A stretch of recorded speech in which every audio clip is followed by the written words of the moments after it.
বাপেরা, নওজোয়ান তরুণেরা, আল্লাহ নবী ১৫০০ বছর আগে যখন দুনিয়া জমিনে এসেছিলেন, ঈসা আলাইহিস সালাম চলে যাবার পর এই পৃথিবীর মানুষগুলোকে কেউ না সত্য ইনসাফ ইনসানিয়াতের কথা, এক কথায় সুরুষ্টার কথা কেউ প্রচার আর করা ছিল না। ১০০, ২০০, ৩০০ বছর কেটে যাবার পর পৃথিবীর মানুষগুলো নিজেদের হাতে তৈরি করা নকল নকল খোদা তৈরি করে ফেলল। এই কাল্পনিক বিশ্বাসে বিশ্বাসী হয়ে গেল।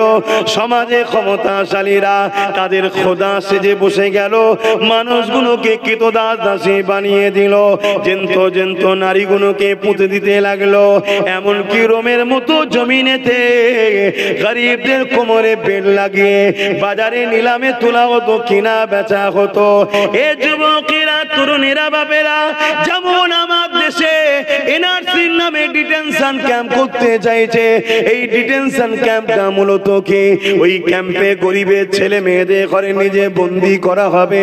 ওখানেই তারা থাকবে, ওখানেই সংসার হবে, ওখানেই ছেলেপুলে হবে, ওখানেই সংসার জীবন করবে। পেটের জ্বালাটুকু নিবারণের জন্য খানাটুকু দেওয়া হবে এবং বড় বড় কোম্পানির কাছে ওই গরিবদের ঘরে লেবারের কাজ করতে হবে, বিনিময়ে কোনো পারিশ্রম পাবে না। শুনছেন তো নাকি? এসব জাহিলিয়াত থেকে হয়েছে। সেই জিহালাত পুনঃ আবার চালু করতে চাইছে। এর বিরুদ্ধে সর্বোচ্চ শক্তি দিয়ে গরিবদের ঘরে বাঁচাবার নাম হলো ইসলাম। জোরে বলুন সুবহানাল্লাহ। সে যদি অন্য ধর্মের মানুষের উপরও জুলুম হয়, তথাপিও তার ধর্ম দেখুনি মানুষের উপর জুলুম হচ্ছে, তার পাশে দাঁড়িয়েও তাকে এই জুলুম থেকে উদ্ধার করার নাম হলো ইসলাম। জোরে বলুন সুবহানাল্লাহ। তাই তো আমার ওয়াজেতে অনেক মুসলিম ছেলেরা বলে, হুজুরের ছেলের পার্টির কথা বলবে জলসায় কেন? মূর্খ, জানেই না ধর্ম কাকে বলে। ও জানেই না ধর্ম কাকে বলে। আর ওকে জানতে দেওয়া হয়নি তো। শুধু তোর দোষ নয়, ও যদি জানতো তাহলে ও জালিমদের সাথ কখনো দিত না। আল্লাহ পাক আমার নবী পাককে দুনিয়া জমিনে পাঠালেন। আল্লাহ নবী বড় হতে লাগলেন। ৪০ বছর বয়সে নবী আমার সর্বপ্রথম তাদেরকে মেসেজ দিতে লাগলেন, লা ইলাহা ইল্লাল্লাহ আনা মুহাম্মদ রাসূলুল্লাহ। তোমাদের রব, তোমাদের স্রষ্টা, তোমাদের খালিক তিনি হলেন একজন। তিনি হলেন লিল্লাহি মা ফিস সামাওয়াতি ওয়া মা ফিল আরদ। তিনি হলেন আল্লাহ পাক। তিনি আমাকে মুহাম্মদ রাসূল করে পাঠিয়েছে, তোমাদের জন্য মেসেজ দাতা করে পাঠিয়েছে, সুসংবাদ দাতা করে পাঠিয়েছে। তোমরা যে নারীগুলোকে জেন্ত পুঁতে দিচ্ছ, এখনো পোতা বন্ধ করো। এ আবু জেল, উতবা, সাইবা, এ আবু সুফিয়ান, মানুষের উপরে যে রাজ ক্ষমতা দিয়ে জোর করে তাদেরকে গোলাম বানিয়ে রেখেছো, তাদের উপরে অত্যাচারী করছো, এগুলো বন্ধ করে দাও। আমার নবী পাক যখনই নাই কথা বললো, সঙ্গে সঙ্গে আবু জেল, উতবা, সাইবা আমার নবী পাককে রুকার জন্য পুরো রাজ পাওয়ার ক্ষমতাকে লাগিয়ে দিল। সে তার গুন্ডা বাহিনী লাগালো, সে তার ক্যাডার বাহিনী লাগালো, সে তার লোককে লাগিয়ে দিল। আমার নবী পাককে বিভিন্ন দিক দিয়ে রুখতে লেগেছে। এমনকি আমার নবী পাক যখন সিজদায় পড়ে যায়, আমার নবী পাকের পিঠের উপরে পচা দুম্বার ভুঁড়িকে পর্যন্ত চাপিয়ে দেয়। আমার নবী পাক মাথা তুলতে পারছে না।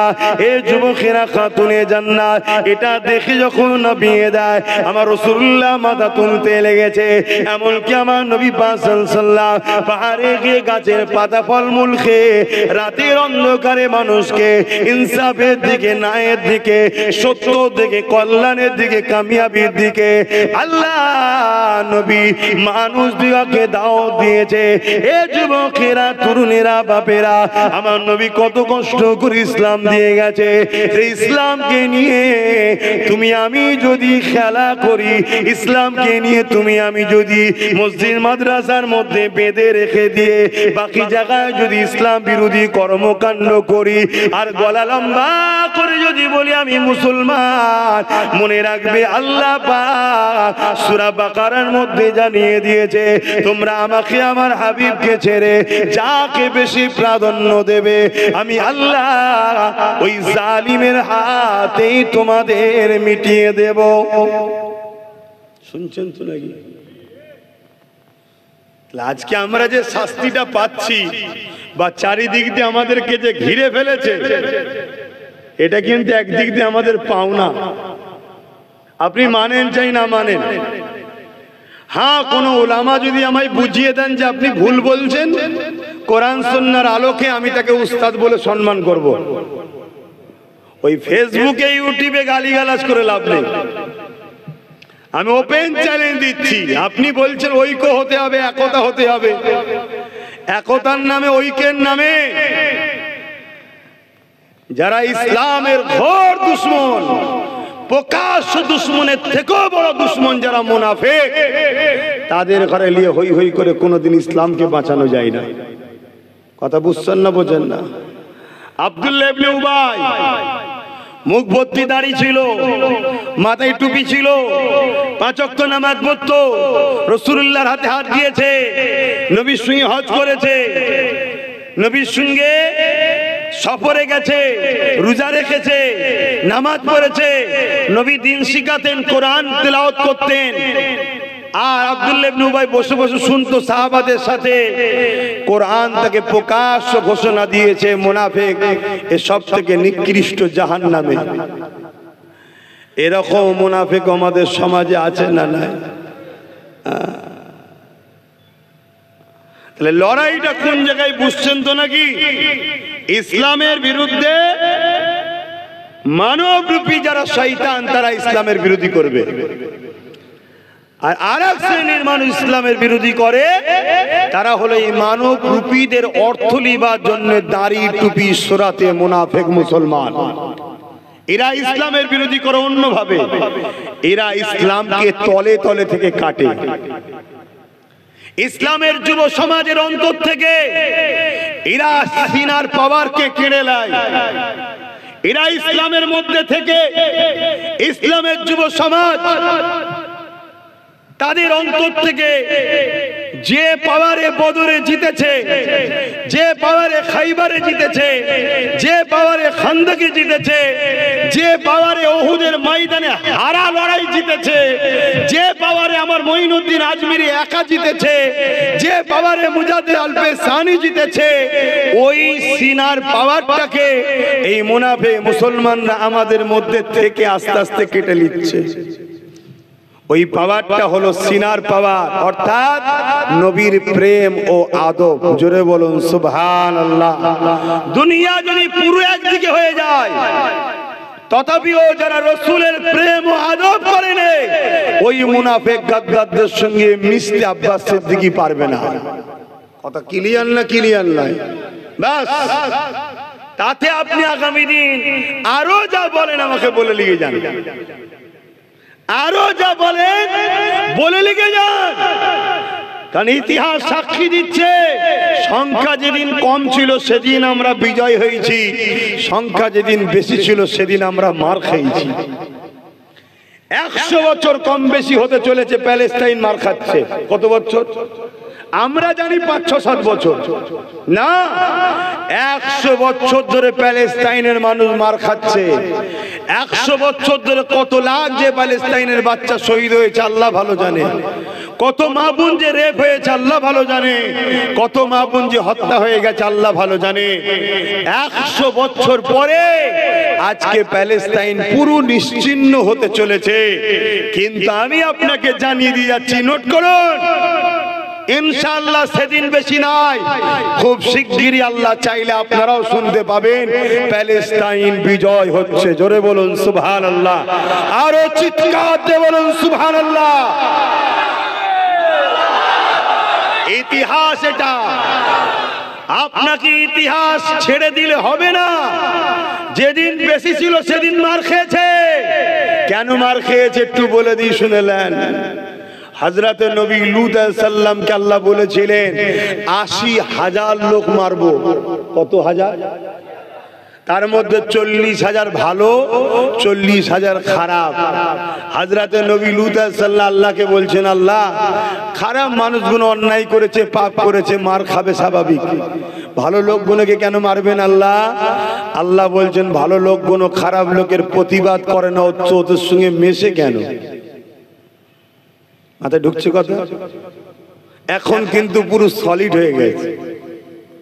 চাপে পড়ে হোক বা আগে থেকে হোক, এখন পুরো সলিড। 313 জন বদর, কথা বুঝছেন না বোঝেন না? শুধু 313 জন বদর নয়, আর এক 313 জন হয়েছিল মসজিদে আকসাকে উদ্ধার করার জন্য। হযরতে নূহ বিন ইউসা হুজুর তিনি মসজিদে আকসাকে ফতহ করেছিলেন মাত্র 313 জনকে দিয়ে। জোরে বলুন সুবহানাল্লাহ। আমার কথা কি বুঝছেন? তাহলে বিজয় কোন জায়গায়? সংখ্যাতে? বলেন বলুন। বিজয় কি অস্ত্রতে? বিজয় কি মাসুল পাওয়ারে? বিজয় কি ম্যান্ডেট পাওয়ারে? বিজয় কি মানি পাওয়ারে? বিজয় কি ম্যান পাওয়ারে? বিজয় কি পারমাণবিক শক্তিতে? না বন্ধু না। বিজয়ের ফয়সালা জমিনে হয় না, আসমানে হয়। বিজয় হয় সিনার পাওয়ারে। আর সিনার পাওয়ার হলো মুহাম্মদ রাসূলের আদব ও প্রেমের নাম। জোরে বলুন সুবহানাল্লাহ। আর চিৎকার দিয়ে বলুন সুবহানাল্লাহ। আমার মসজিদ, আমার মাদ্রাসা আজকে আইন তৈরি হয়েছে, তাই তো নাকি? সবার বুকে ব্যথা, ঠিক না? সবার বুকে ব্যথা হওয়াটা স্বাভাবিক। কিন্তু এই মসজিদ মাদ্রাসা তিলে তিলে তিলে তিলে এই ভারতবর্ষে 50-60 বছর ধরে বেউজ্জতি হচ্ছে না, হয়নি? মসজিদের সম্পদ, মসজিদের কমিটির অনেক জায়গায় লুটে খাই না কথা বলো।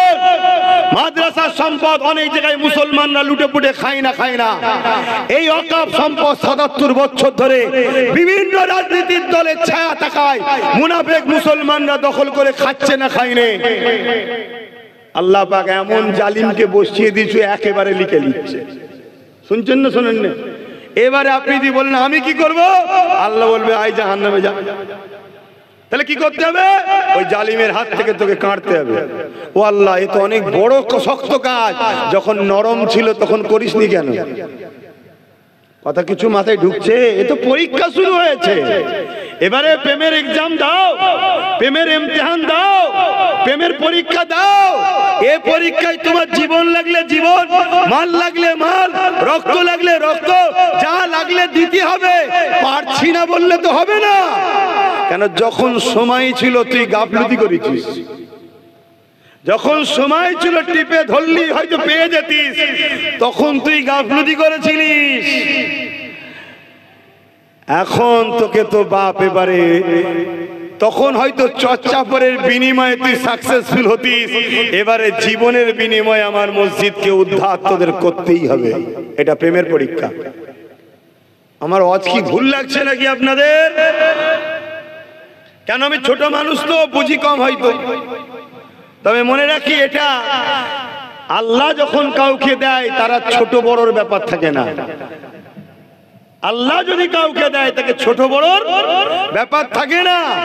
আমি নিজেও বলছি, আমি পুরো বাংলার বাইরে, ভারতের বিভিন্ন রাজ্যে এবং ভারতের বাইরে যেখানেই যাই, আমি নিজে 100 বার স্বীকার করি, আজকেও স্বীকার করছি, এই যে আলোচনা করি, এই যে ওয়াজ করি, এই যে মানুষের গ্যাদারিং হয়, এই যে মানুষ ভালোবাসে, আল্লাহর জাত পাকের কসম করে বলছি, যার কুদরতি হাতে আব্বাস সিদ্দিকীর জান আছে, 1 চারানা পয়সা আমার কোনো কৃতিত্ব নয়।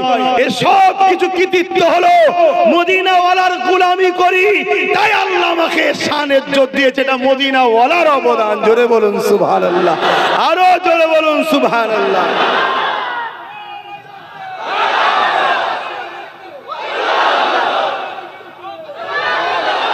কথা বললে তো খারাপ হয়ে যাব, আমি কথা বললে তো খারাপ হয়ে যাব।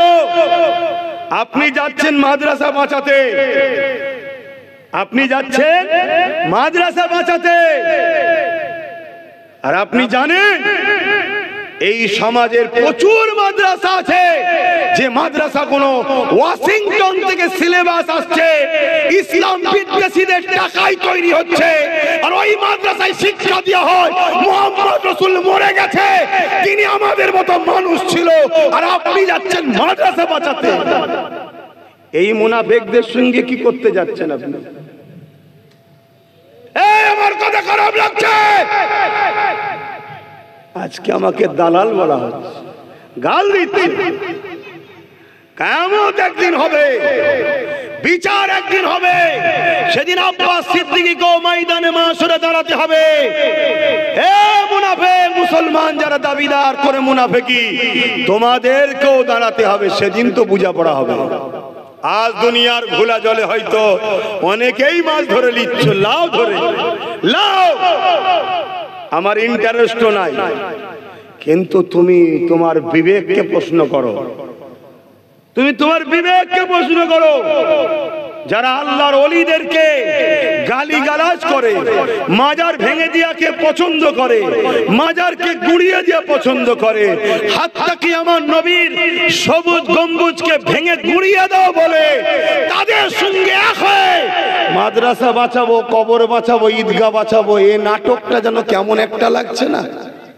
হ্যাঁ, তাহলে এই যে ব্রিটিশ পিরিয়ড থেকে শুরু করে লাখো লাখো আশিকে রাসূল উলামারা যুগ যুগ ধরে যে লড়াই করে আসলো, এই লড়াইটা সব বেকার, এই লড়াই সব বেকার। কোথায় একটা কি জালিম একটা কি বলেছে, এর জন্য তুমি আল্লাহ ও আল্লাহর রাসূলের সাহায্য ছেড়ে দিয়ে তুমি সাহায্য নিচ্ছ কার? যে আল্লাহর বন্ধু নবী মুহাম্মদ রাসূলকে ঘৃণা করে, নবীর ভুল আছে বলে, নবী আমাদের মতো মানুষ বলে, নবী মরে গেছে বলে, নবীর উপরে দরুদ চলবে না বলে, নবী শাফাআত করতে পারবে না বলে। শুনছো তো নাকি? অসুবিধা হচ্ছে? তাবারুকটা দিতে বলি কেন, এরা অনেক হাঁড়ি রেঁধেছে, শেষকালে মনের দুঃখে কেউ চলে গেলে তাবারুকটা বেশি যাবে। হ্যাঁ, ও যে সারা রাত চল, আমার তো আর কিছু কাজ নেই, সংসার, ছেলে বুলে, বিবি বউ বাচ্চা হয়তো কিছু নেই, আমি সারা রাত অজি করে যাই। শুধু কি চিন্তাধারা এদের! বোঝো আমার কম, প্রকাশ্য দুশ্মন যত বড়ই হোক, বিজয় ইসলাম ও ইমানদারিরই হবে। জোরে বলুন সুবহানাল্লাহ।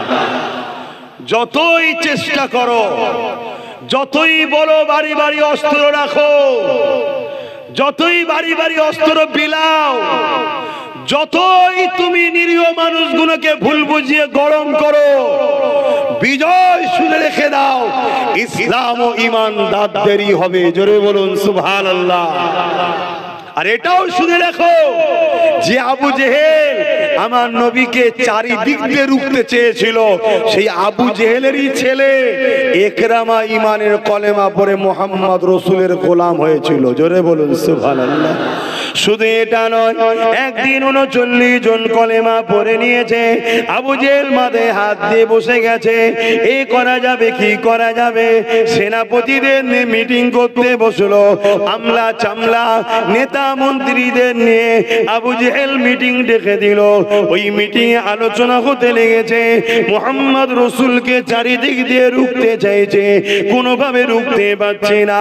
আমাদেরই দলে দলে যারা আমাদের হয়ে লড়াই করতো, যারা আমাদের হয়ে মানুষকে লুটতো, সমাজের বুকে ফিতনা করতো, গরিবদের উপরে লুটে আমাদেরকে মাল দিত, তাদের মধ্যে থেকে অনেকে মুহাম্মদ রাসূলের কাছে চলে গেছে, তারা পরিবর্তন হয়ে গেছে, তওবা করে নিয়েছে, তারা মুহাম্মদ রাসূলের উপরে ঈমান এনেছে, মুহাম্মদ রাসূলের পাঠানো কিতাব মুহাম্মদ রাসূলের বাণীর উপরে ঈমান এনেছে।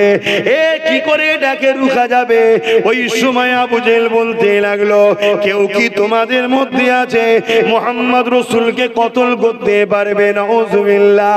যদি কেউ কতল করতে পারে তাহলে আমি তাকে অনেক উট স্বর্ণ ইটা সিটা দেব। শুনছেন তো?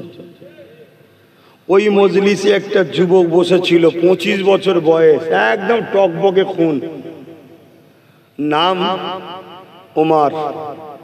কিন্তু এখন শুধু ওমর আমি আর বলতে পারবো না। কেন? আমার ঘাড় কি, আমার বাপ কি, আমার দাদু কি, আমার গোষ্ঠী সবাইকে বলতে হবে এখন হযরত ওমর ফারুক। জোরে বলুন সুবহানাল্লাহ। কেন?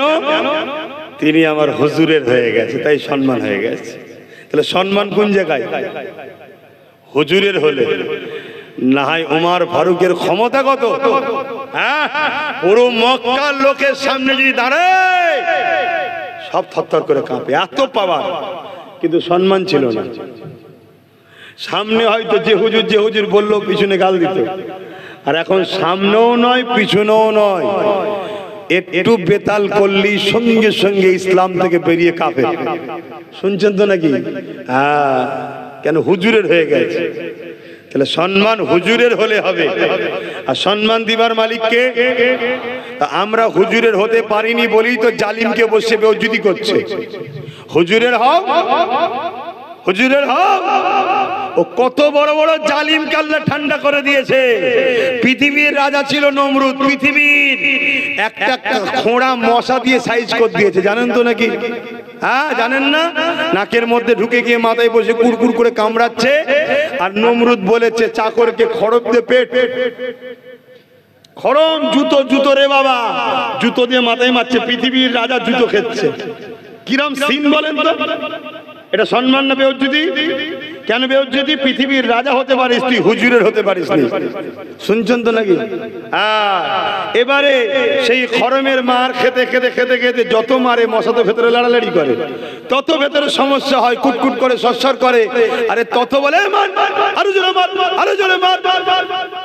আর জালিম রাজাদের যারা খাদেম হয় তারাও তো ভাই বুকের ভেতরে জ্বলেই থাকে, নাকি গো? যেমন আমার দেশের বা আমার রাজ্যের বহুত পুলিশ কত বিপদের মধ্যে আছে, আছে না? নাই কেন? সব মাথার উপরে যারা বসেছে সব বদমাইশ নেতা, জালিম নেতা। এই জন্য পুলিশগুলো বিপদে আছে, চাকরি করেও শান্তি নেই। দোষ করছে নেতারা আর গাল খাচ্ছে পুলিশগুলো। কেন? নেতা তো পিছন দিয়ে হ্যালো তুললিয়াই, এ বেচারি তো তুলতে এসছে, এ ঝাঁটাও খেচ্ছে, জুতোও খেচ্ছে, ইঁটও খেচ্ছে, গালও খেচ্ছে, মাকেও গাল খাওয়াচ্ছে, মেয়েকেও গাল খাওয়াচ্ছে। বুঝছেন না? বোঝেন না? এটা কি পুলিশ? সে তো মানুষ, তার মনে কি দুঃখ হচ্ছে না? হয়নি। সবাই কি খারাপ না রে বাবা? অনেক তো ভালো আছে, যারা উপযুক্ত চাকরি পেয়েছে পড়াশোনা করে, তাদের তো বিবেকে রাখছে, কিন্তু কিছু করার নেই। শাসক সব জালিম হয়ে গেছে, কি করা যাবে? চল নাই চাকরি চল যাবে, আর না আমাকে আবার কোন কেসে জড়িয়ে জেলে ভরে দেবে, কোনো ঠিক আছে? সেও জ্বালার মধ্যে আছে। তো যা, ওই খাদেমও তো জ্বালার মধ্যে ছিল। এরকম নমরুদ যখন বলছে আরো জোরে মার, আরো জোরে মার, আরো জোরে মার, ও সুযোগ পেয়ে গেছে, জান খুলে মারছে, দুম দুম করে মারতে মারতে কাঠের বাড়ি খেতে খেতে মাথা ফেটে গেছে, মাথা ফেটে গেছে। ফেটে যেতেই ফিচকিরিদের রক্তও যেমন বেরিয়েছে, আর এক কোনা দিয়ে ওই খোঁড়া আল্লাহ সৈন্য চলে গেছে। পৃথিবীর রাজা শেষ। কিন্তু ছোটখাটো চুনোপুটি, চিন্তা করার কিছু নেই। যদি হুজুরের হতে পারো, সম্মান আল্লাহ তোমার বাড়িয়ে দেবে। জোরে বলুন সুবহানাল্লাহ। তাহলে আমি কি বলবো? হযরত ওমর ফারুক রাদিয়াল্লাহু তাআলা। কিন্তু তখন তিনি ছিলেন শুধু ওমর, কিন্তু ও কথা আমি বলতে পারবো না, ওইভাবে ডাকতে পারবো না। হযরত ওমর ফারুক তখন 25 বছরের যুবক, উঠে দাঁড়িয়ে বললে, আবু জেহেল, তুমি যা দেবে বলছো, ওয়াদা করছো, মুহাম্মদ সাল্লাল্লাহু আলাইহি সাল্লামকে কতল করলে, এটা কি তুমি দেবে না টোপ দিচ্ছ? মানে ওমর ফারুক হুজুরও জানে আবু জেহেল তো চিটিংবাজ, তে বলে কাজ করিয়ে নেবে না তো। যেমন এখন আমাদের মধ্যে সব অনেকের ঘুম ভেঙেছে, আমাদের অনেকের ঘুম ভেঙেছে যে এর কথার বিশ্বাস করা যাবে না, এ চিটিংবাজ। আগে অনেক কিছু বলেছিল, একটা কিচ্ছু করেনি। শুনছেন না? শোনেননি? এজন্য কেউ শুনছে না, আন্দোলন করেই যাচ্ছে। বুঝতে পারছেন না? পারেন না? চিটিংবাজ বুঝতে পারছেন না? হাই দেখেন, মানুষ বুঝছে না, বোঝে না। হ্যাঁ কি না বলো? যে আগে যা বলেছিল সব ঢপ মেরেছে, অতএব চিটিংবাজের উপর আর ভরসা। অতএব যত যাই বলো, আন্দোলন করতে হবে, আন্দোলন ছাড়া উপায় না। আন্দোলন করতে, তবে হ্যাঁ আমি বলবো সংবিধান বিরোধী নয়, গণতন্ত্র বিরোধী নয়, অন্য ধর্মের মানুষের ক্ষতি করে নয়। কেন আমাদের লড়াই কালা কানুন যে করেছে তারও কালা কানুনকে রুকাত লড়াই, ঠিক না বেটি? তাহলে অন্য ধর্মের ভাইরা তাদের বিরুদ্ধে যেন আমাদের আন্দোলন না হয়ে যায়। লোক চাইবে জড়িয়ে দিবা, এটা মুনাফিক, এটা মুনাফিক। কেন ভোট দিয়েছে যেখানে 40টা মুসলমান এ কালা কানুনের বিরুদ্ধে আর 192টা অমুসলিম ভাইরা কালা কানুনের বিরুদ্ধে ভোট দিয়েছে। 192টা অমুসলিম ভাই এই বিলকে চাই না, লোকসভাতে বিরোধী ভোট দিয়েছে, বিল বাতিল করো। তাহলে অমুসলিমরা আমাদের সাথে আছে না নাই? 192 মানে কি? এক একটা এমপি মানে যত কমই হোক 15 কোটি, গড়ে গড়ে 15 লাখ, গড়ে 15 লাখ। আর অমুসলিম ভাইয়েরা যেখান থেকে জিতেছে, স্বাভাবিক অমুসলিম ভাইয়েরা সংখ্যা গুরু, সেখানে বেশি সংখ্যা। তাহলে আমি 10 লাখ করে ধরছি, তাহলে 192 ইন্টু 10 লাখ, 10 কোটি, প্রায় 18-19 কোটি শুধু ভোটার এক কথাতে আসছে। আরো কত মানুষ আছে, ঠিক না বেঠিক গো? তাহলে খবরদার এটা যেন অন্যদিকে না চলে যায়, এটা মাথায় রাখবেন। মনে থাকবে তো নাকি? আন্দোলন করতে হবে, আন্দোলন করা দরকার, কিন্তু যেভাবে সংবিধান রাইট দিয়েছে ওইভাবে। তো যাক, হযরত ওমর ফারুক উঠে জিজ্ঞেস করলো, তুমি যা ওয়াদা করছো দেবে তো? আবু জেহেল বলল, হ্যাঁ আমি আমার ওয়াদাতে পাকা রয়েছি। মুহাম্মদকে যদি তুমি কতল করতে পারো তাহলে তোমাকে পুরস্কার কোনো দেওয়া হবে। হযরত ওমর ফারুক বলে উঠল, আমি রাজি আছি। আবু জেহেল বড় খুশি হয়ে গেল, কেন এটা ওমরই পারবে, অন্য কেউ পারবে না। এ যুবকেরা অনেক বড় কথা। ওমর ফারুক তরোয়াল নিয়ে বেরিয়ে পড়ল। তরোয়াল নিয়ামের মধ্যে রাখেনে, তরোয়ালকে বাইরে বার করে ফেলেছে। ওই তরোয়াল নিয়ে আগে আগে যেতে লেগেছে ঘোড়ার পিঠে। এ যুবকেরা যাবার সময় বলে যাচ্ছে, এ আবু জেহেল 39 জন কলেমা পড়েছে, মুহাম্মদ রাসূলের দিকে গেছে, 40 আর হতে দেব না। কেননা কাল সকাল হবে, সূর্য উঠবে, মুহাম্মদ রাসূল আর উঠবে না। এই সময়ে ফেরেশতারা আলোচনা করতে লেগেছে, কি হবে কি হবে। কেন উমর বড় ক্ষমতাশালী, 39 জন হয়েছে, 40 আর হতে দেবে না বলেছে। আমার আল্লাহ আওয়াজ দিয়ে দিলে, হে আমার ফেরেশতারা চিন্তা করো না, উমরকে যেতে দাও যেতে দাও। ও বলছে 40 হতে দেব না, আমি আল্লাহ উমরকে কলেমা পড়িয়ে 40 নম্বর বানিয়ে দেব। আরো জোরে বলুন সুবহানাল্লাহ। আল্লাহু আকবার। যিনি নিয়ত করেছে 40 হতে দেবো না, তিনাকে 40 নম্বর বানিয়েছে, তিনি হলেন আল্লাহ। যারা চাইছে ইসলামকে মিটাবো, হতে পারে সে বা তার পরিবার থেকেই ইসলামের মুজাহিদ আল্লাহ বার করে দিতে পারে। জোরে বলুন সুবহানাল্লাহ। ইতিহাসে এরকম প্রমাণ আছে না নাই? চিঙ্গিস খান কন্টাক্ট নিয়েছিল, ইসলামকে মুছে দেবো, বাগদাদের জমিনে হামলা করেছিল, বাগদাদের মাদ্রাসাগুলো আগুন ধরিয়ে দিয়েছিল, লাইব্রেরিগুলোতে আগুন ধরিয়ে দিয়ে কিতাবগুলো পুড়িয়ে দিয়েছিল। কিন্তু এই চিঙ্গিস খানের বংশেরই একটা আওলাদকে আল্লাহ ইসলামের আলো দিল, পৃথিবীর জুড়ে আবার তার মেসেজ ইসলাম ছুটতে লাগলো। জোরে বলুন সুবহানাল্লাহ। আর প্রমাণ নেবে, আমার ভারতবর্ষে সর্বপ্রথম যে ব্যক্তিটা বাবরি মসজিদে আঘাত করেছিল, সেই ব্যক্তিটাকে আল্লাহ ইসলামের আলোয় আলোকিত করলো, 100টা মসজিদ বানিয়ে নিল। জোরে বলুন সুবহানাল্লাহ। পরবর্তীতে সে বলছে যে আমরা খুব অন্ধকারের মধ্যে ছিলাম, আমাদেরকে উস্কানো হয়েছিল মুসলমান বিরুদ্ধে, আমাদেরকে বলা হয়েছিল মসজিদে আমাদের অমুসলিমদের বিরুদ্ধে ট্রেনিং দেওয়া হয়, আমাদেরকে বলা হয়েছিল মুসলমানদের মেন্টালিটি হলো অমুসলিমদেরকে শেষ করে দেবে। কিন্তু আমি পরবর্তী বাবরিতে যখন আমি বাবরিতে প্রথম আঘাত করলাম, আমার মধ্যে একটা কেমন যেন কষ্ট, কোনো জায়গায় শান্তি পাচ্ছি না। আমি তখন ইসলাম সম্বন্ধে রিসার্চ করতে শুরু করলাম, জানতে শুরু করলাম। আমার মনের মধ্যে ভাব আসলো, হ্যাঁ ওই আঘাতের পর থেকেই আমার এটা হয়েছে। আস্তে আস্তে প্রফেট মোহাম্মদ রসুলের জীবনী দেখলাম। জীবনী দেখতে দেখতে কখন আমার চোখ দিয়ে পানি বেরিয়ে গেল। হাই রে, এই মানুষটাকে আমি খারাপ বলি, হাই রে ইনাকে আমি গালি দিই, হাই রে ইনার বিরোধী আমি করি, ইনার মতো তো মানুষই হতে পারে না। আজ আমার আল্লাহ আমার উপরে এহসান করেছে, আমি ইসলামের আলোয় আলোকিত হয়েছি। জোরে বলুন সুবহানাল্লাহ, আরো চিৎকার দিয়ে বলুন সুবহানাল্লাহ। তাই যেমন করে আমাদের মধ্যে একটা অশান্তি লাগিয়ে দিবার চেষ্টা করছে, কারণ কি? যাতে করে আমরা একে অপরে না বন্ধুত্ব করি, না মিশি, না উঠা বসা করতে পারি, ইসলামের আলো চতুর্দিকে না ছড়িয়ে যায়। কথা কিছু মাথায় ঢুকছে তো নাকি? এভাবে যুগে যুগে যুগে ইসলামের বিরুদ্ধে নানান ষড়যন্ত্র হয়েছে। তবে মনে রাখবেন, প্রকাশ্য দুশমন যত শক্তিশালী হোক না কেন, তাদের বিরুদ্ধে বিজয় পাওয়াটা বড় সহজ।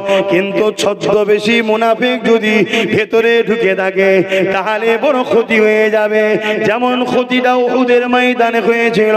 মুখ ভর্তি দাড়ি, মাথায় টুপি, নামাজ রোজা, দাড়ি টুপি সব নিয়ে আব্দুল্লাহ ইবনে উবাই 300 লোক নিয়ে আমার নবীর সঙ্গে উহুদের ময়দানে লড়াই করতে গেল। ঠিক লড়াইয়ের সময় চলে এসেছে, জালিমরা হামলা করে দিয়েছে। ঠিক এমনই সময়তে আব্দুল্লাহ ইবনে উবাই তার নেতৃত্বে 300 সৈন্য নিয়ে সে সেখান থেকে সরে গেল। নবী যে যুদ্ধের নকশাটা তৈরি করেছিল, নবী যে উহুদের ময়দানের পয়েন্টগুলো তৈরি করেছিল, ওই পয়েন্টগুলো সব এলোমেলো হয়ে গেল। এই জন্য আমার নবী সাহাবাদের উপরে ওই যুদ্ধটা বড় কঠিন হয়ে দাঁড়িয়েছিল।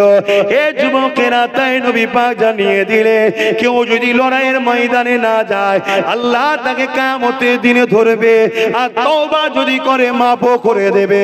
কিন্তু কেউ যদি হকের জন্য লড়াইয়ের ময়দানে গিয়ে ওই ময়দান থেকে যদি ফিরে চলে আসে, আমার আল্লাহ পাক তার তওবা কেউ কবুল করবে না। কারণ 100 জন ধরে ধরুন যাচ্ছি, 40 জন যদি ফিরে চলে আসে, বাকি 60 জনের মনের মধ্যে দুর্বল হয়ে যাবে।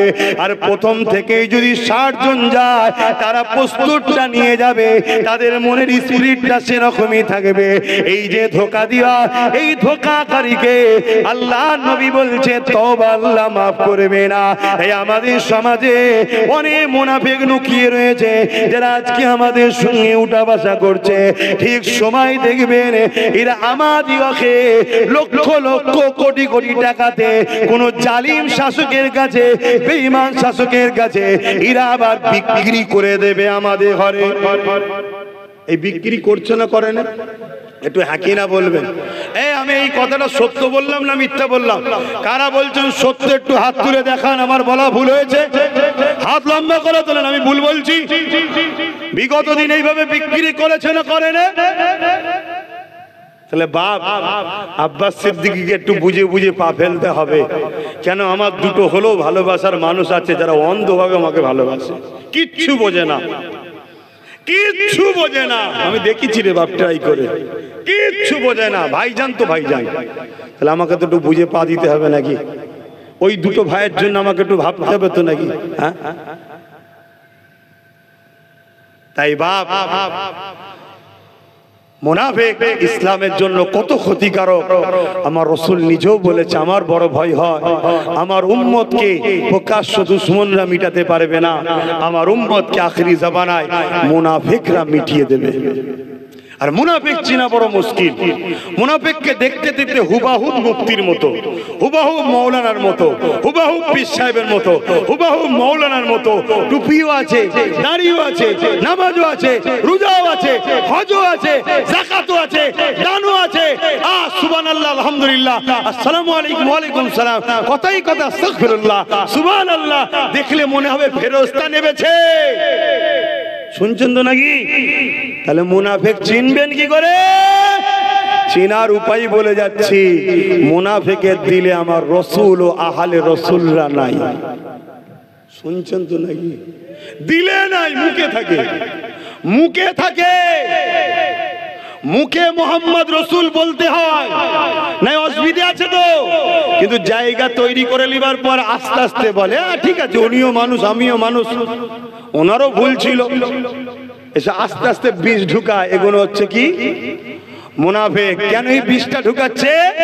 এই কথা যে মুসলমান মেনে নেবে সঙ্গে সঙ্গে সে বেঈমান কাফের হয়ে যাবে, তার সিনার পাওয়ার শেষ, তার সিনার পাওয়ার শেষ। এই যে আজকে ওয়াকফ কালা কানুন তৈরি করেছে, তুমি কি ভাবছো এটা একদিনের প্ল্যান নাকি? 100 বছর আগে থেকে প্ল্যান চলছে। গত বছর বলেছিলাম যে 3 বছর সময় দিচ্ছি, চোখ দিয়ে পানি নয় রক্ত বেরোবে, বলেছিলাম তো নাকি? 1 বছর 4 মাস হয়ে গেছে আর 1 বছর 8 মাস আছে। কত বড় একটা আইন হয়ে গেল দেখলেন। এই ওয়াকফ কালা কানুন যদি লাগু করতে পারে, আমি আপনাদের বলে দিচ্ছি এই ভারত থেকে ইসলামের ধর্মের যে রীতিনীতি মূল যে মেন সবকিছু দুর্মে মুছড়ে শেষ করে দেবে এরা। অতএব 20 কোটি যদি মুসলমান থাকি, 10 কোটি জান যদি লাগে তাও দিয়ে হলো এই আইনকে বন্ধ করতে হবে। কিছু বুঝতে পারছেন তো নাকি? কিন্তু আমি যেটা দেখছি সেটা হলো এটাই, আমরা তো একদিন ছিলাম চুলোতে, চুলো বোঝেন এই কড়াতে, কোথায় ছিলাম? কড়া বোঝেন তো নাকি? হ্যাঁ কড়া বোঝেন না, চুলোর উপরে যেটা থাকে। কিন্তু আমি তো দেখছি 20 কোটি চলে গেলেও সমাধান হবে বলে মনে হচ্ছে না। কেন?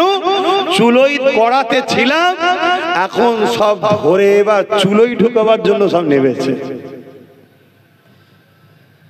খারাপ হয়ে গেলাম তো নাকি? হ্যাঁ, জাতিকে বাঁচাতে গিয়ে তো খারাপ হতেই হবে, এ তো স্বাভাবিক রে বাবা।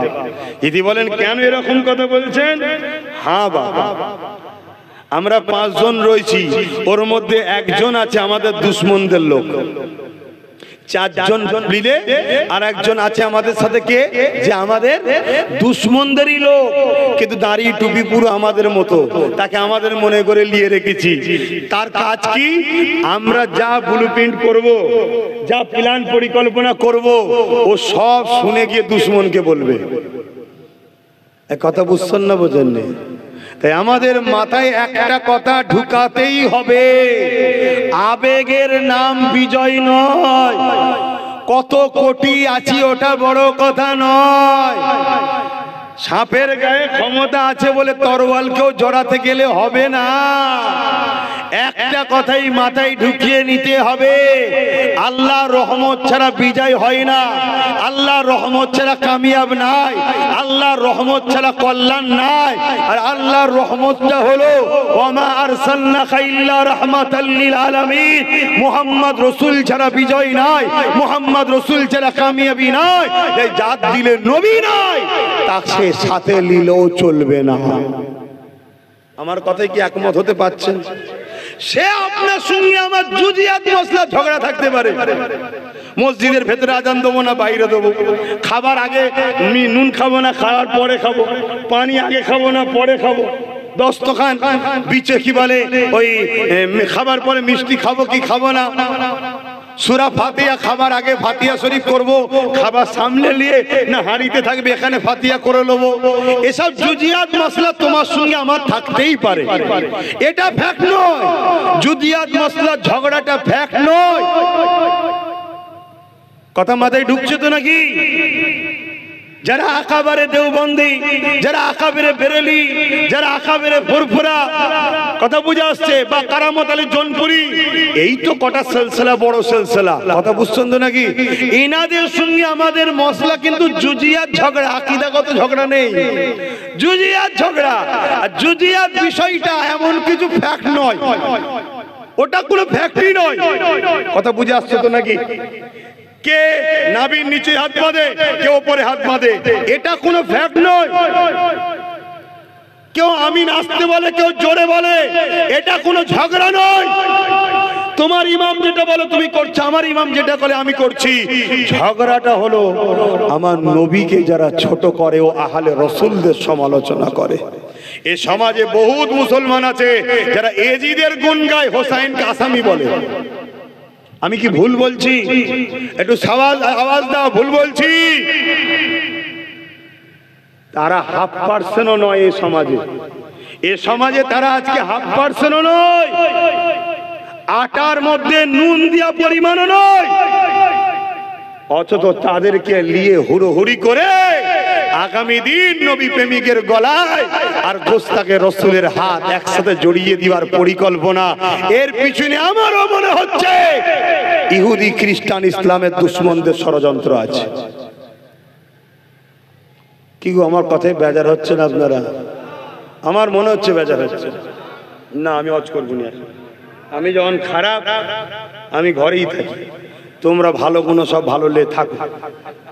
আসেন, আমি সংক্ষেপ করছি, সালাম দেবো, দোয়া করে দেবো। আপনাদেরকে জোর করে লাভ নেই, কেন তাবারুক রয়েছে। রেডি তো তাবারুক? হ্যাঁ, তাবারুক রয়েছে, আপনাদের ঘরে দিয়ে দিই। আমি আল্লাহর জাত পাকের কসম করে বলছি, পুরো দাদা হুজুরের ভক্ত মুরিদ পুরো বাংলার মুসলমান যদি আমাকে বাদ দিয়ে দেয়, আমি আপনাদের থেকে সরে যেতে রাজি আছি, কিন্তু আমার হুজুরের দুশ্মনের সঙ্গে মিশতে আমি রাজি নয়। তাতে আপনারা আমাকে যা খুশি বলে লিখে যান, যা খুশি বলবে যান, আমার দেখার দরকার নেই। আমার আল্লাহ তিনি আমার জন্য যথেষ্ট। হাসবুনাল্লাহ ওয়া নি'মাল ওয়াকিল, নি'মাল মাওলা ওয়া নি'মান নাসির।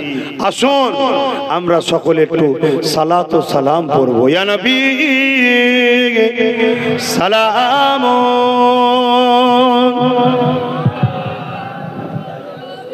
তোরে মাই ভালো না।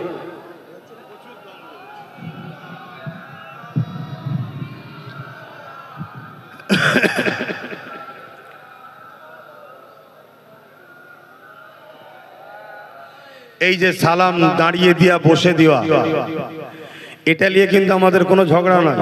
খুব মাথায় ঢুকাবে, যদি কেউ বসে দেয় কখনো আমরা তাদেরকে কি ছোট বড় কিছু বলেছি?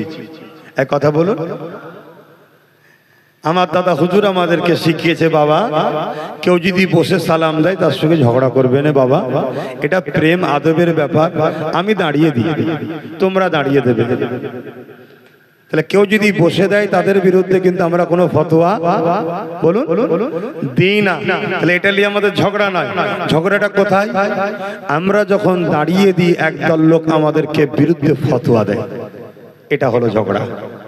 কেন ভাই তুই আমার বিরুদ্ধে ফতোয়া দিলি? আমি তো নবীর প্রেমে আদবে দাঁড়িয়েছি, তুই ফতোয়া দিলি কেন ভাই? তাহলে ঝগড়াটা কোথায় বুঝতে পারছেন? এবার আপনাদের মাথায় যেতে পারে, ভাই ওই ঝগড়াগুলো পরে করলে হয় না, এখন সবাই মিলে একটু অকাপ বাঁচালে হয় না? আপনি বাঁচাতে পারবেন তো বাঁচান না। আমার ক্ষমতা নাই, আমার ক্ষমতা নাই। আমার ক্ষমতা একটাই, আমার হুজুর যদি আমাদের সাথে থাকে আল্লাহ অবশ্যই সাহায্য করবে, হুজুরের খাতিরে বাঁচবে।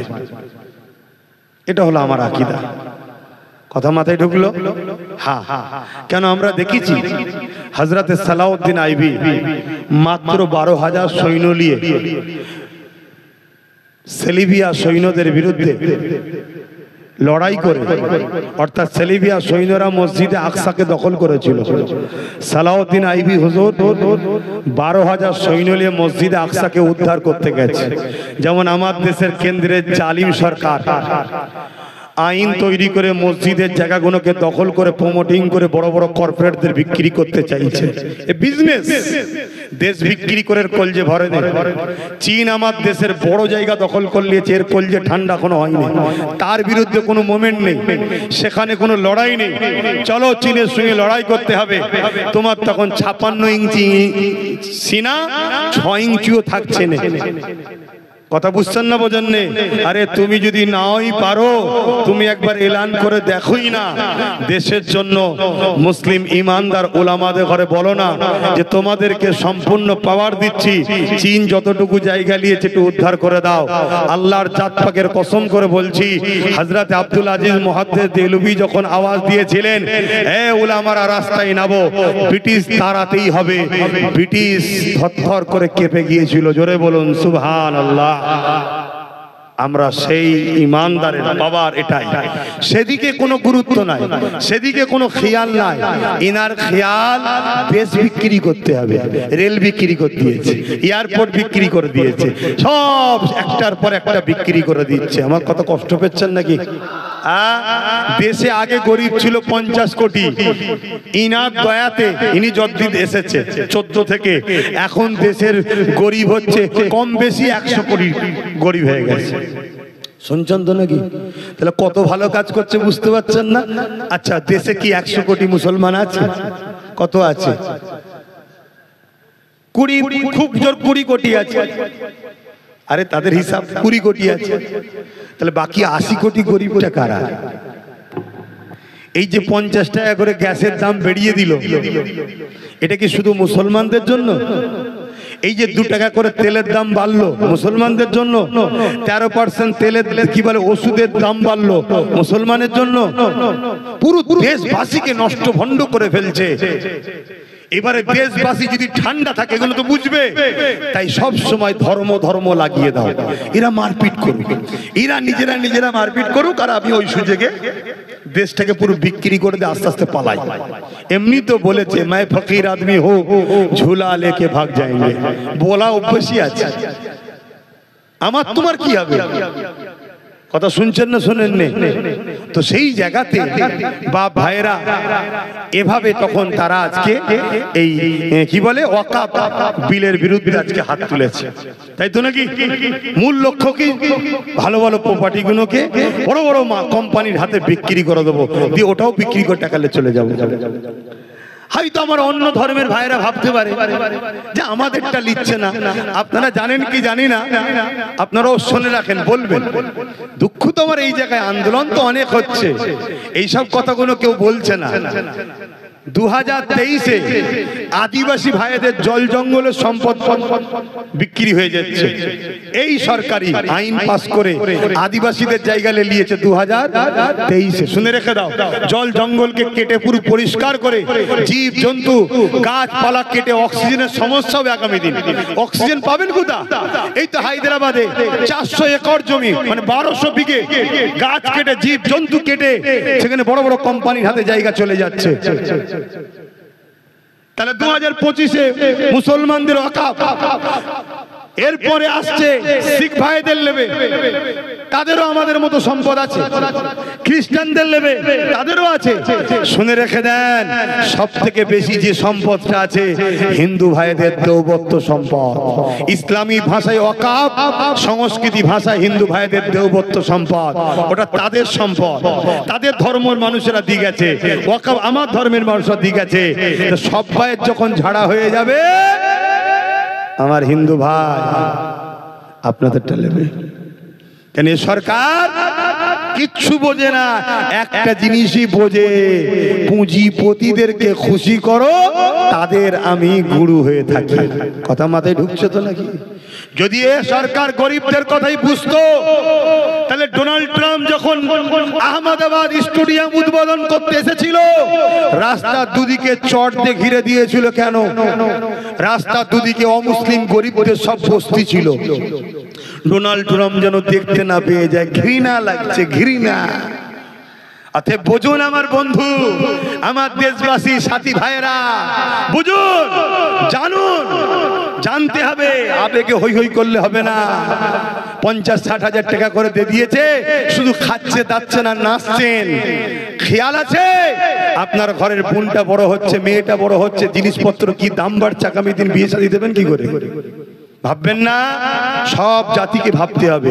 তো যাক, এরপরও আপনাদেরকে বলে যাচ্ছি, খারাপ লিখছেন, কষ্ট লিখছেন, এরপরও আপনাদেরকে বলে যাচ্ছি, এর আগেও অনেকবার এভাবে আল্লাহর ঘর, মসজিদ, মাদ্রাসাকে দখল করার, অপমান করার অনেক চেষ্টা চলেছে। আমার আল্লাহ প্রত্যেকবারই তিনি তিনার পক্ষ থেকে সাহায্য করে বিজয় দিয়েছে। জোরে বলুন সুবহানাল্লাহ। কিন্তু আমি আবার বলে যাচ্ছি, ইমাম গাজ্জালি হুজুরকে মানেন আপনারা? নাম শুনেছেন? কারা কারা শুনেছেন একটু হাত তুলে দেখাবেন। ইমাম গাজ্জালি সবাই তো কম বেশি হাত তুলছে। যাক, অত বড় আলেম, অত বড় ওলি, অত বড় ইমাম, অত বড় আল্লাহর প্রেমিক পৃথিবীতে আছে কি সন্দেহ আছে আজকের দিনে? একবার মুসা নবীর সঙ্গে দেখা করতে এসেছিলেন, 3 সময় আবার দুনিয়া এসেছেন, আবার আমার নবীর উম্মত হয়ে। কথা বুঝতে পারছেন কত বড় পাওয়ারফুল? তিনার দুটো কথা বলবো সালাম দিয়ে বসার পরে, একটু মাথায় রাখবেন, তারপর বুঝবেন যে আব্বাস সিদ্দিকী ঠিক বলছে। ইয়া নবী সালাম, ইয়া রাসূল সালাম, ইয়া হাবিব সালাম।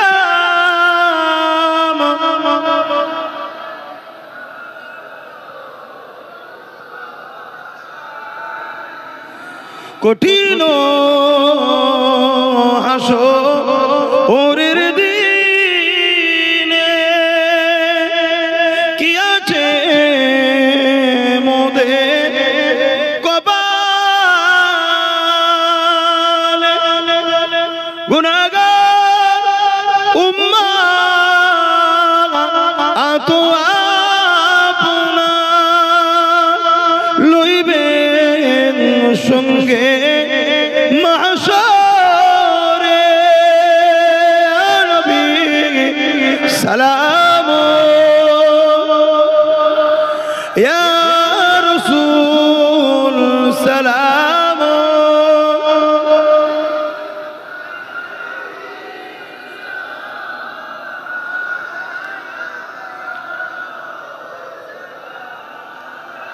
সকলে গায়ে গায়ে বসুন। বালাগাল উলা বিকামালিহি কাসাবাত দুজা বিজামালিহি হাসানাত জামিউ সালিহি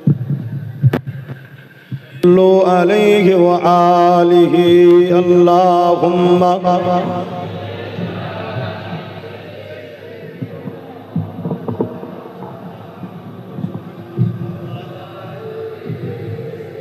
বাপজান আমার দোয়া করব, মন দিয়ে একটা কথা শুনুন। ইমাম গাজ্জালি হুজুর বলছেন,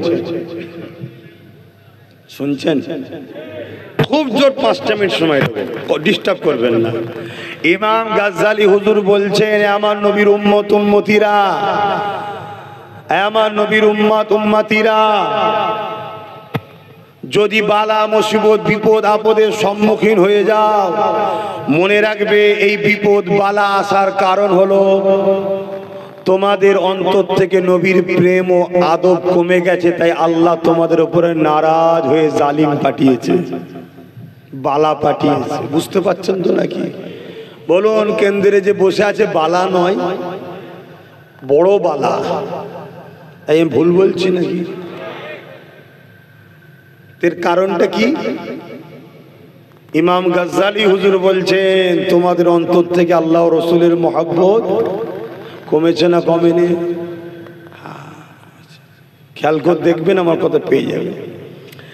ইমাম গাজ্জালি হুজুর আরো বলছে, যখন সমাজের মানুষ আমার নবীকে ওপেন বিয়াদবি করবে, ছোট বড় কথা বলবে, আর নবীর উম্মত দাবিদাররা যদি খামোশ হয়ে থাকে, তার উপযুক্ত যদি বিচার না করতে পারে, আমি ইমাম গাজ্জালি বলে যাচ্ছি, মনে রাখবে ওই উম্মতের বেটি, মেয়েরা, মায়েরা, স্ত্রীরা বাজারে নিলামে বিক্রি হবে। আপনি ভাবেন কি করে হতে পারে? আমরা কখনো করব? কে বলেছেন আপনারা করবেন?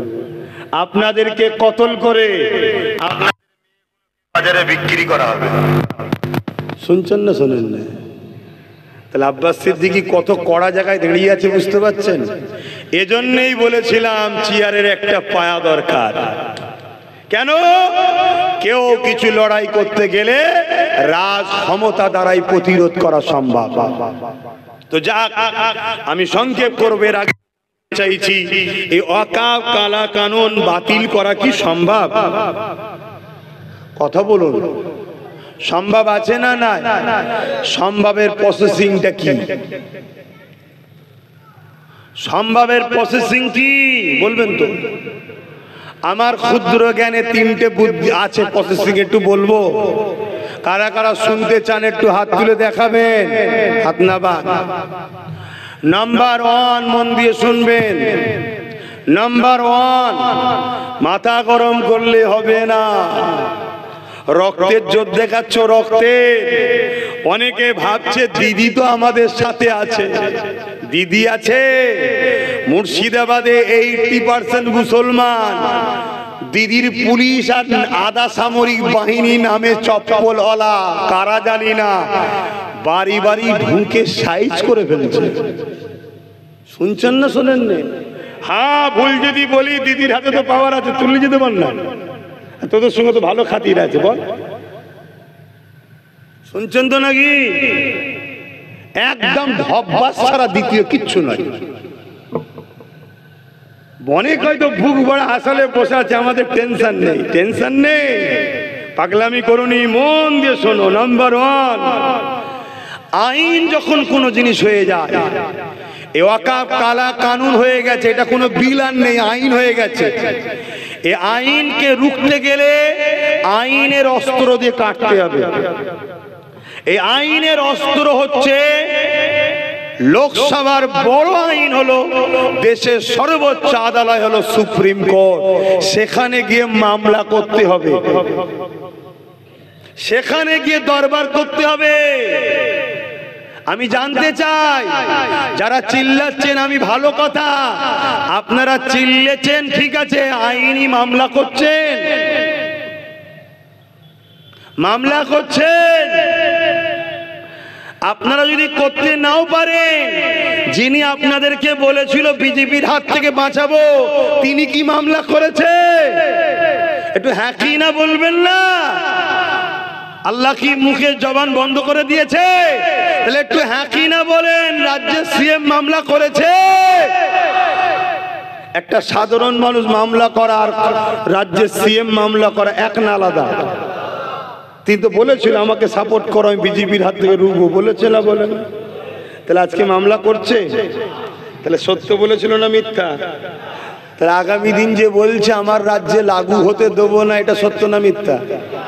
একদম ঢপ দিচ্ছে, একদম বক্তুই ফেলে শুধু মাথাটুকু বাদ দিয়ে রাখবে, তারপরে দেখবেন বিজেপি এসে মাথায় পাতে ঢুকিয়ে দিয়েছে, সেই জায়গায় লিখিতে চাইছে। তাহলে 1 নম্বর পন্থা কি ভাই? আইনের অস্ত্র দিয়ে কাটতে হবে।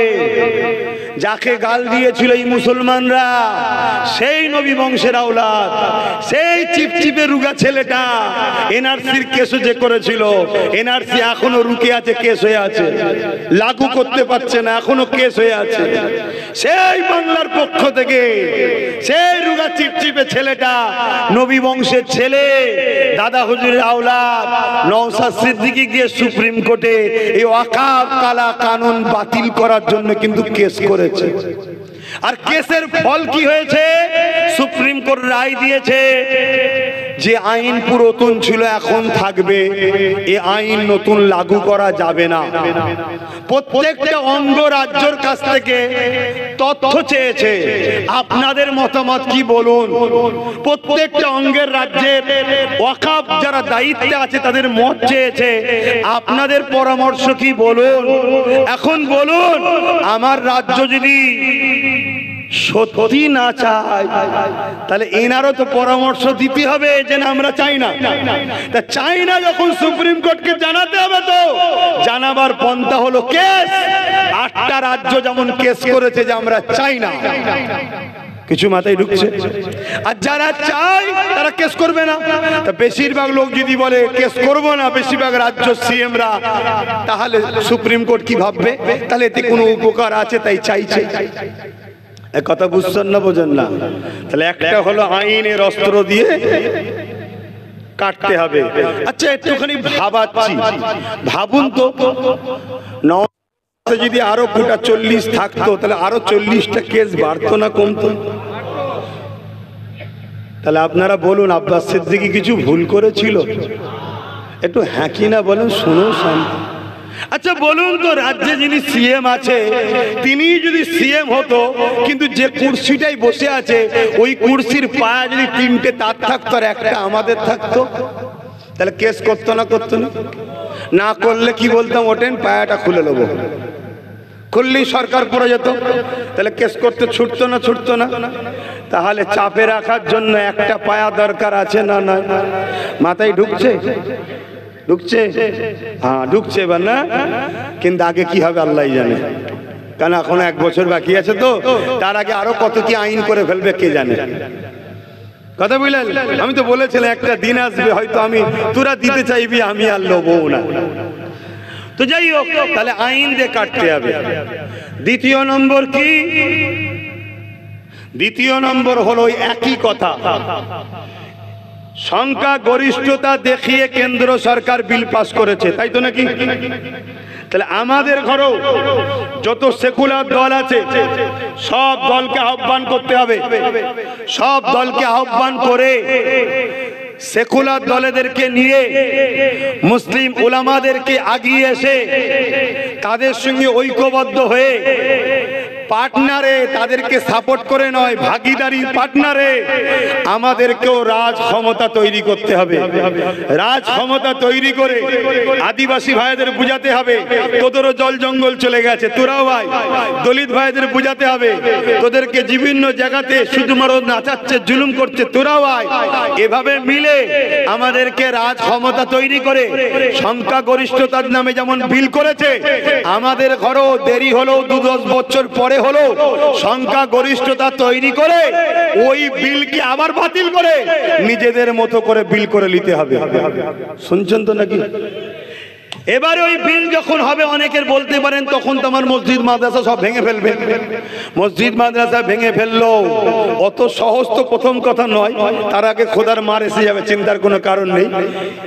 কিন্তু যদি কোনো জায়গায় প্রমোটিং করে কিছু কনস্ট্রাকশন হয়ে যায়, শুনছেন তো নাকি, বিলে এটাও থাকবে জুলুম করে করেছে বলে এটা ওয়াকফেরই সম্পদ বলে লিখে নেওয়া হবে। কথা বুঝে আসছে না? না, তাহলে যে রাস্তায় তারা করেছে ওই রাস্তা আমাদের করতে হবে। দ্বিতীয় অপশন, শেষ অপশন, কৃষকদের বিরুদ্ধে কেন্দ্র সরকার একটা কালা কানুন তৈরি করেছিল, জানেন তো? ওই কৃষক কালা কানুনকে কৃষক বন্ধুরা বন্ধ করে দিয়েছিলেন, মাত্র 2% হয়ে বন্ধ করে দিয়েছিলেন, তাই তো নাকি? এটা সবাই বলছে যে আমাদের ঘরেও করতে হবে, কিন্তু একটা জিনিস লুকিয়ে রেখেছে, এটা বলছে না। কি বলছে না? কৃষকরা সাকসেসফুল হওয়ার পিছনে পাঞ্জাব সরকারের হাত ছিল। পাঞ্জাব সরকার কৃষকদের বলেছিল আন্দোলন চালিয়ে যাও, 6 মাস 7 মাস 8 মাস বছর আন্দোলন চালিয়েছে, তাদের থাকা খাওয়া তেল গাড়ি ভাড়া সব দিয়েছে, এমনকি কেউ যদি মারা যায় পাঞ্জাব সরকার বলেছে তাদেরকে অর্থ দেবো। তাই তারা গেনার হয়েছিল, কারণ রাজশক্তির মোকাবেলায় আরাজ রাজশক্তি পিছনে ছিল। শুনছেন তো নাকি? তাহলে আমাদের তো উচিত রাজ্যের সিএম কে বলা যে আপনি পাঞ্জাব সরকারের মতো আমাদের সাথ দেন। এ বলা দরকার ছিল না? উনি সাথ তো দিয়েছেন কি দিচ্ছে না আপনারা বুঝুন, কিন্তু আমি এটা দেখতে পাচ্ছি ওয়াকাব আন্দোলন মুর্শিদাবাদে করলো, মুর্শিদাবাদের মধ্যে পুলিশ গাড়ি ঢুকিয়ে উড়ো ফায়ার করিয়ে নিরীহ মুসলমানগুলোকে কি অমানবিকভাবে অত্যাচার করে কেস কামারি দিয়ে উভয় ধর্মের মানুষের ঘর বাড়ি ভেঙে, মন্দির ভেঙে, মসজিদ ভেঙে মহল একটা খারাপ করে দিল, যাতে আন্দোলন আর করতে না পারে। শুনছেন? ঠিক তেমনই এই বাংলাতে যারা শাসকের গুণ গাইবে তারা আন্দোলন করছে, কোনো সমস্যা নেই। যখনই ভাঙড় থেকে লাখো মানুষ বেরিয়ে এসছে, বাসন্তী, জীবনতলা, ক্যানিং ওই দিক থেকে যখন আসছে, তাদেরকে রাস্তায় আটকে রাজ্য সরকারের পুলিশের ইউনিফর্মে চপ্পল পরা গুন্ডার ব্যবহার করে নিরীহ মানুষগুলোকে মেরে হাজার হাজার হাজার ছেলের নামে মিথ্যা কেস দিয়েছে, যাতে করে আন্দোলন সংগঠিত না হয়। এখন আমার ভয় হচ্ছে এই আন্দোলন বাংলায় করতে দিচ্ছে না কেন? কেন বললো দিল্লি যে আন্দোলন করো? এটা বুঝতে হবে না? হবে না? আমার তো মনে হচ্ছে সেটিং এর ব্যাপার। ওপর থেকে হয়তো কেউ বলেছে, সেটা মোদি হতে পারে, অমিত শাহ হতে পারে, বা নাগপুর থেকে হতে পারে, বলেছে এই সিবিআই পাঠায়নি বলে জানো ভুলে যায়নি আন্দোলন বন্ধ কর। শুনছেন তো নাকি?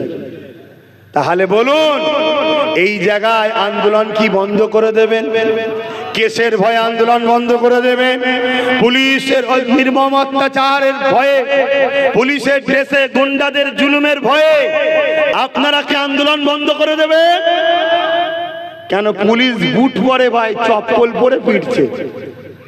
আধা সামরিক বাহিনী বুট পরে চপ্পল পরে পিটছে। কি ব্যাপার এগুলো? এগুলো কারা?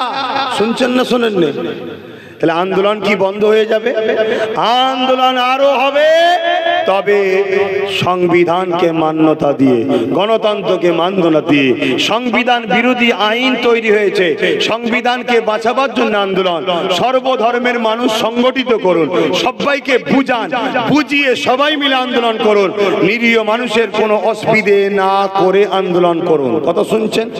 এ সমাজে আন্দোলন হচ্ছে, প্রত্যেকটা আন্দোলনকে আব্বাস সিদ্দিকীর সাপোর্ট আছে, রয়েছে, আগামী দিন থাকবে। শুধু দুটো আন্দোলনকে আমার সাপোর্ট নয়, ওপেন বলে যাচ্ছি। শুনছেন তো নাকি? নাই আমাকে জড়াবার তো অনেক রকম পরিকল্পনা চলছে না। দুটো আন্দোলনকে আমার সাপোর্ট নয়। নম্বর ওয়ান, যে আন্দোলনের নামে দেশের সম্পদ লুট হবে, দেশের সম্পদের ক্ষতি হবে, সংবিধান বিরোধী হবে, গণতন্ত্র দেশে অন্য ধর্মের মানুষের অসুবিধে হবে, সমাজ বিরোধী ভাবে কাজ হবে, ওই আন্দোলনকে আমার সাপোর্ট নাই। দ্বিতীয় কোন আন্দোলন সাপোর্ট নাই? যে আন্দোলনের আলোচনাতে রাজ্য সরকারকে কেস করার জন্য চাপ দেওয়া হচ্ছে না, যে আন্দোলনের মিটিং এতে কেন 3টে এমপি ভোট দিল না জিজ্ঞাসা করা হচ্ছে না, যে আন্দোলনের মিটিং এ এমএলএ এমপি রাজ্য সরকারের গিয়ে কেস করো, রাজ্যে নিন্দা বিল পাস করে বিধানসভাতে এই আইনের বিরুদ্ধে আইন তৈরি করে বিল পাস করো, এই আলোচনা যে মিটিং এ হচ্ছে না, ওই মিটিং কে আমার সাপোর্ট নাই। আপনারা কি অখুশি? অখুশি কেন? কেন অখুশি হবে? আপনারা কি জানেন এ তথ্য? জানেন? বলুন। কেন্দ্রে যে বিল করছে তার মধ্যে একটা অপশন রেখেছে, ওই অপশনটা হলো এই ওয়াকাফ কমিটির মধ্যে অমুসলিমদেরকে ঢুকানো হবে। শুনছেন? এটা কেন লেগিয়েছে? এটাকে দেখে অমুসলিম ভাইদের সঙ্গে মুসলমানদের একটা ডিভাইড তৈরি করবে। কিরকম? যেই বলবে অমুসলিমকে রাখা হবে, আমরা মুসলমান কি বলবো, ভাই অমুসলিমকে রাখা যাবে না, তখন কেন্দ্র সরকার বলবে দেখেছিস তোরা এদেরকে ভাই বলিস, এরা তোদেরকে রাখছে না। শুনছেন তো নাকি? কিন্তু আপনারা জানেন না, দেওবন্দ সম্পত্তিতে তাদের রিজলিউশন করা আছে, কোন অহিন্দু মানে হিন্দু যে নয় সে ওই বোর্ডে থাকতে পারবে না, তাদের রিজলিউশন করা আছে। শুনছেন তো নাকি? খ্রিস্টানদের রিজলিউশন আছে, খ্রিস্টানই শুধু থাকবে, অন্য ধর্মের লোক থাকতে পারবে না। পাঞ্জাবিদের রিজলিউশন আছে, তারাই থাকবে, অন্য ধর্মের লোক থাকতে পারবে না। পুরীতে যে মন্দির আছে ওই মন্দিরের রিজলিউশন আছে, হিন্দু ছাড়া অন্য কেউ থাকতে পারবে না। কি বলে তিরুপতি মন্দির, কেদারনাথ মন্দির, আমার হিন্দু ভাইদের বিশ্বাস সেটা, তাদের রিজলিউশন করা আছে। কি বলে অন্য কোন ধর্মের লোক তাতে থাকতে পারবে না, শুধুমাত্র হিন্দু থাকবে। আমি জানি তারা ঠিকই করছে, তাদের ধর্মীয় বিশ্বাস তাদের থাকবে, ঠিক না বেটি? ঠিক তেমনি ওয়াকাফেরও রিজলিউশন করা আছে, মুসলমানই শুধু থাকবে, অমুসলিম থাকতে। জোরে বলুন। তাহলে কেন্দ্র সরকার এই যে অমুসলিমকে ঢুকাতে চাইছে, এটা নাই করছে না অন্যায় করছে? তাহলে এর বিরুদ্ধে কথা বলতে হবে না? হবে না? শোনো, অন্যায়ের বিরুদ্ধে যদি কথা না বলে, ভাই হাত দিয়ে নাই, মুখ দিয়ে নাই, অন্তর থেকে ঘৃণা যদি না করে, তার মধ্যে ঈমান, আমার নবী বলছে ঈমান নাই। তাহলে কেন্দ্র সরকার যেটা করতে চাইছে নাই না অন্যায়? অমুসলিমকে ঢুকাতে চাইছে অন্যায় তো, তাহলে এর বিরুদ্ধে করতে হবে না? হবে না? জোরে বলে। সে যেই হোক, ওয়াকাফের ভেতরে অমুসলিম ঢুকালে তার বিরোধী করার দরকার আছে না নাই? যদি বিরোধী না করে, রাসূলের হাদিস অনুযায়ী অন্যায় যে বিরোধী করবে না তার মধ্যে ঈমান থাকবে না। কথা শুনছেন তো নাকি? তাহলে যেই এই অন্যায় করবে তার বিরোধীর দরকার আছে না নাই? হাত তুলে আল্লাহকে সাক্ষী দিয়ে বলেন বিরোধীর দরকার আছে না নাই? দিল থেকে বলছেন না মুখ থেকে? দিল থেকে না মুখ থেকে? হাত না বান। তাহলে অমুসলিম যে ঢুকাবে তার বিরোধী করতে হবে, তাই তো নাকি? 2025-এ কেন্দ্র সরকার আইন করছে অমুসলিম ঢুকাবে, তাই তো নাকি? এটা হ্যাঁ কিনা সারা দেন? তাহলে 2024-এ রাজ্য সরকার পশ্চিম বাংলার ওয়াকফ বোর্ডে দুজন হিন্দুকে ঢুকিয়েছে, এর প্রতিবাদটা কে করবে বলুন? আর কথা নেই কেন? কথা বলেন, ইমান চলে যাবে, কথা সারা দেন। এর প্রতিবাদের দরকার আছে না নাই? দরকার আছে না নাই? হাত তুলে আল্লাহকে সাক্ষী দিয়ে বলুন, দরকার আছে না নাই? দরকার আছে না নাই? দরকার আছে না নাই? তাহলে বিজেপি থেকে 1 বছর আগে রাজ্য সরকার অমুসলিমকে ঢুকিয়ে দিয়েছে ওয়াকফ বোর্ডে। এই শুনছেন, কিন্তু আপনারা জানেন না কেন? আপনাদের ঘরে মোল্লা মৌলী সাহেবরা বলেনি কেন? রাজ্যের মোল্লা মৌলী সাহেবের বড় অংশকে দিদি কিনে রেখেছে। আমার বিষয়ে বলবি না, তা বলবি শুধু বিজেপির বিরুদ্ধে বলবি, আর মোল্লারা যাতে ভয়ে আমার কোলে থাকে। শুনছেন তো নাকি? ওসব নওসাদ চলবে না, শুধু আমার কোলে রাখবি। শুনছেন, মাথায় ঢুকছে? তাহলে আব্বাস সিদ্দিকী ওর বিরোধী যেমন করছে, এ যে অন্যায় করেছে এর বিরুদ্ধে বলবে না?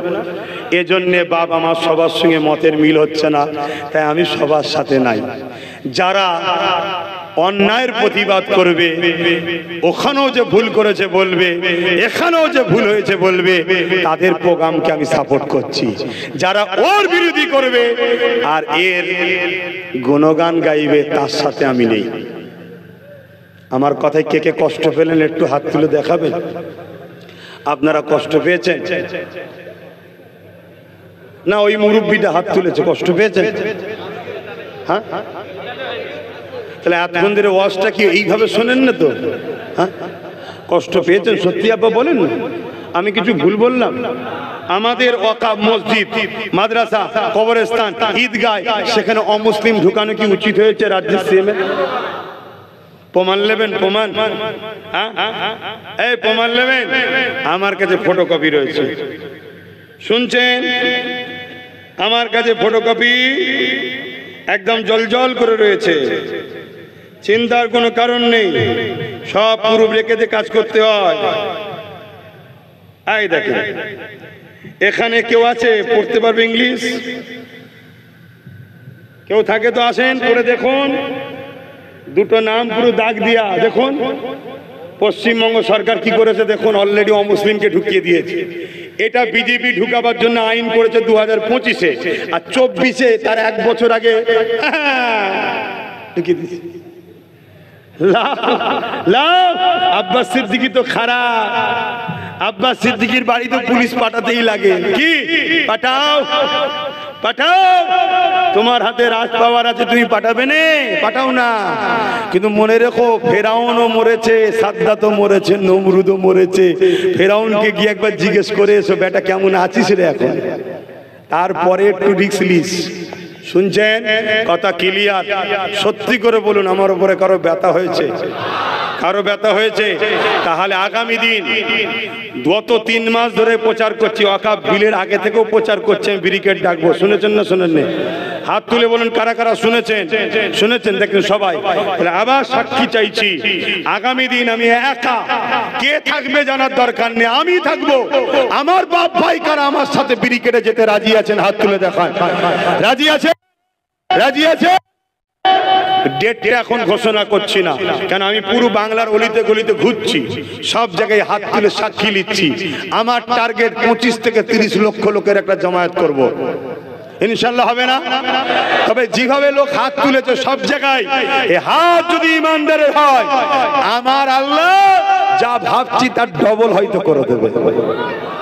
আর যেটা হবে সেই দিন আমি এটাও আপনাদেরকে বলবো, সর্বধর্মের মানুষের জন্য ডাকবো, দেশের জন্য ডাকবো। পাশাপাশি আমাদের ধর্মীয় অধিকার যে হরণ হচ্ছে, তাদের কালা হাতকে ভেঙে দিয়ে আমাদের অধিকারকে ছিনিয়ে নেবার জন্য ডাকবো। আপনারা আমার সাথে সত্যি সাথ দেবেন তো?